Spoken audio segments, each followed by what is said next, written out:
Today, we're looking at the Samsung Galaxy Tab S10 Ultra. It's big, powerful, and bloody expensive. Let's see if it's worth the investment. Welcome to the Tech Shed.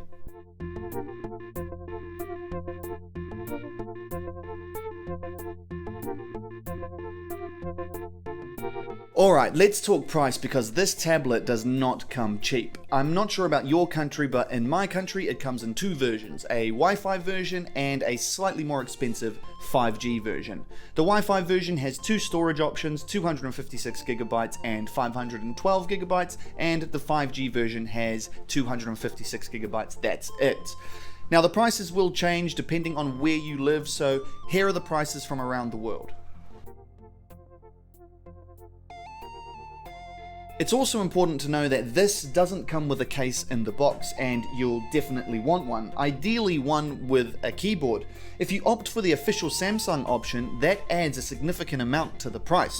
To put it into perspective, the base tablet with the case and keyboard from Samsung is going to cost me around 2,700 New Zealand dollars. That's 1,600 US dollars, which is very expensive.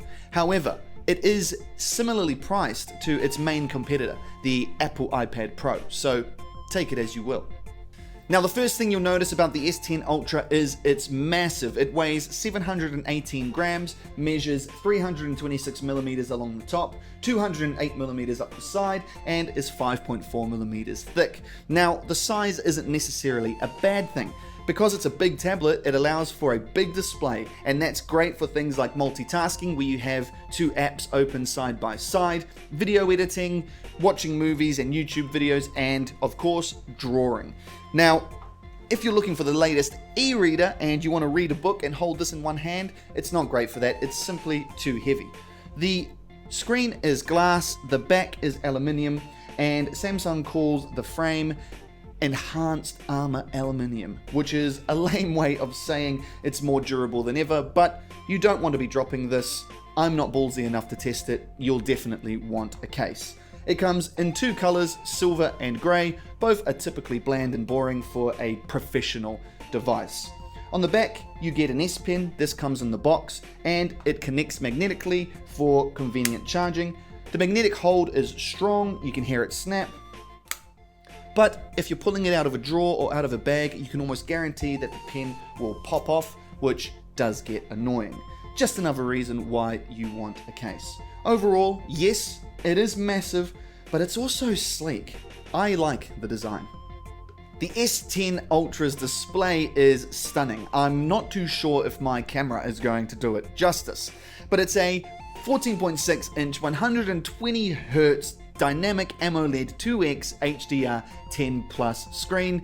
It's built for visuals. Whether you're gaming, watching films, or creating graphic projects, it works well. There is a slight setback. It only has a max brightness of 930 nits, which is okay but not groundbreaking. Samsung says it has an anti-reflective coating on it. I was hoping this was going to be a bit better. I found that when I was using this outside, I was squinting, and most of the time all I could see were my fingerprint marks, so that's a bit of a shame. But inside, the display is brilliant, the colors pop, it's vibrant, it's just really good. This comes with a dual camera array. I've never taken a photo with a tablet, so I'm not too bothered by it, but I imagine there are people that are, especially if your job demands it. These will get the job done. There's a 13 megapixel main camera and an 8 megapixel ultra wide.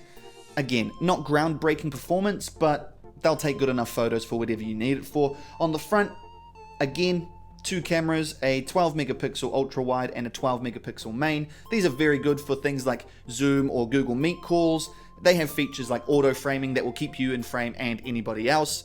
There's also 4 stereo speakers so you can hear who you're talking to clearly, and they can get pretty loud. Overall, the camera's not groundbreaking, but they get the job done.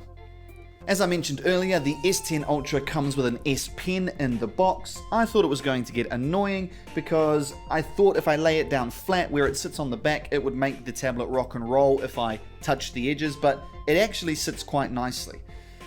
There's nothing really unique here, nothing groundbreaking, it's just the same old Samsung S Pen, but I love using it. Now I'm no artiste, no drawer. I don't use drawing tablets, so I'm probably not the resident expert on this, but I find it's responsive, smooth, and easy to use. You can get quick access to drawing type apps, S Pen oriented apps. It has a button on it that you can configure to do certain things, and it just works well.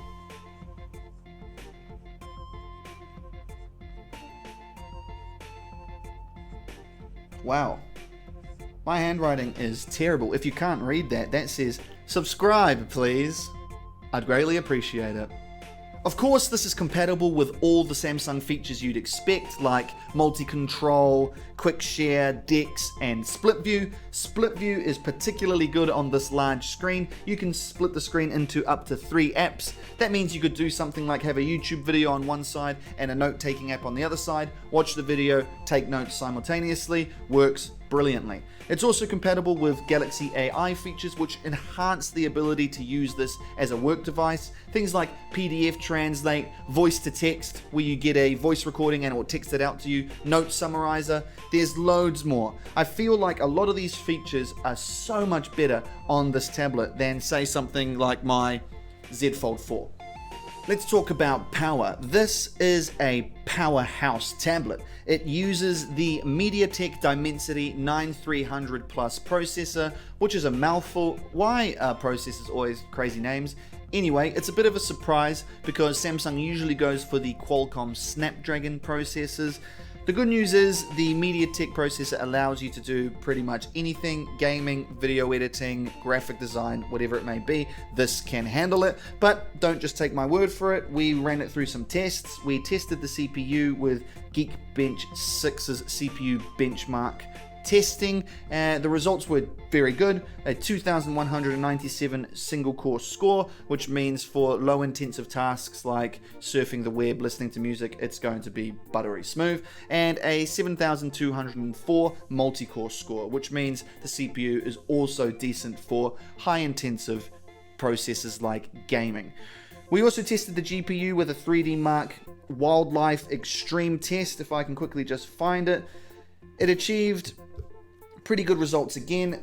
That's not in landscape, portrait. It earned a score of 5140 with an average frame rate of 30.78 FPS. That means for things like gaming, it's again buttery smooth. This is a performance powerhouse. You are going to have no issues with stuttering, lagging, or anything like that. And lastly, the battery. This packs an 11,200 milliamp air battery, but I was a little bit disappointed by it. I was expecting a bit more. I could get about 8 to 9 hours of moderate usage out of it, which is fine. That's, surfing the web, listening to music, watching YouTube videos. It gets me through a day, but I was expecting a bit more. If you're doing things like gaming, that battery life will obviously decline, as is the case with all devices.